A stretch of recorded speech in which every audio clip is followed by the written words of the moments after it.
नमस्कार, आप देख रहे हैं वीके न्यूज और मैं हूं आपके साथ मयंक गौर। आज खबर की शुरुआत एक कहानी से करते हैं। एक नाई था जो दिन भर बड़ी मेहनत से लोगों की हजामत बनाता था और मेहनत से पैसे कमाता था। जितने भी पैसे कमाता उससे उसकी जिंदगी ठीक ठाक चल रही थी। वो सपने देखा करता था कि एक दिन वो शहर में एक अमीर शख्स बनेगा और अपने सपनों को पूरा करेगा। सपने पूरा करने की चाहत में वो निस्वार्थ भाव से अपना काम करता था।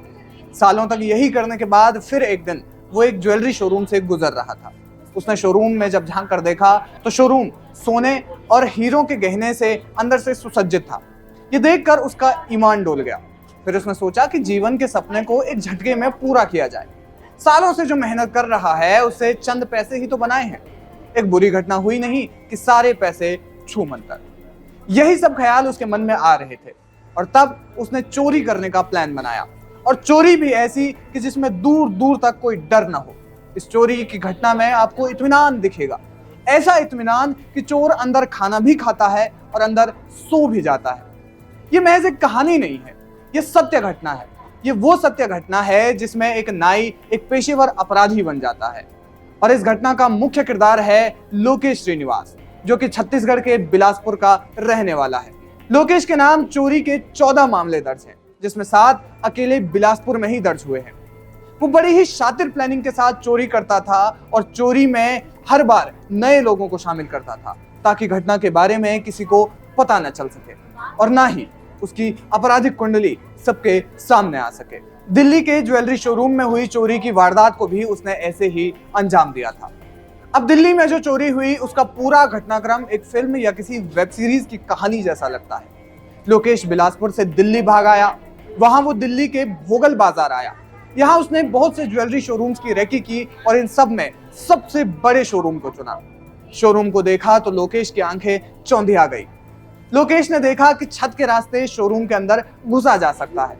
फिर लोकेश ने शोरूम में सेंधमारी के लिए औजार जुटाना शुरू किया। फिर उसने पता किया कि बाजार किस दिन बंद होता है। पता चला कि बाजार सोमवार को बंद रहता है। फिर उसने प्लान बनाया कि रविवार की रात को वो शोरूम के अंदर घुसेगा। इसके बाद वो प्लान के मुताबिक रात के 11 बजे शोरूम के अंदर घुसा।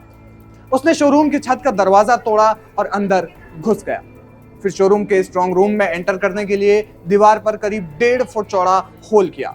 अंदर घुसने के बाद इमरजेंसी अलार्म और सीसीटीवी के तार काट दिए।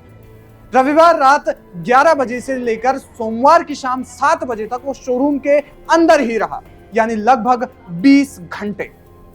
वो अंदर घुसा, गहने लूटता रहा और उसने वहीं खाना भी खाया। लोकेश अपने साथ खाने पीने का सामान लेकर साथ चलता था।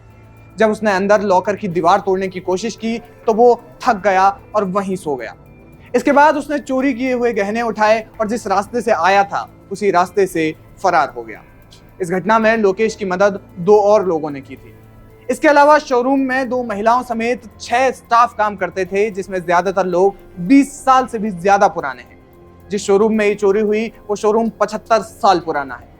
अब दिल्ली पुलिस ने छत्तीसगढ़ पुलिस की मदद से चोर को धर दबोचा है। पुलिस इस पूरे मामले की जांच कर रही है और घटना से जुड़े और भी लोगों की तलाश कर रही है। बताया जा रहा है कि चोरों ने लगभग 20 से 25 करोड़ की चोरी को अंजाम दिया। दिल्ली के इतिहास में ये सबसे बड़ी चोरी की घटना मानी जा रही है। पुलिस ने अब तक 18 किलो गहने की रिकवरी की है। इस मामले में पुलिस और भी राज आरोपी से उगलवा रही है। आगे इसमें जो भी अपडेट होता है वो हम आपको देते रहेंगे। तब तक के लिए आप बने रहिए हमारे साथ, देखते रहिए वीके न्यूज। वीके न्यूज, राष्ट्र के नाम।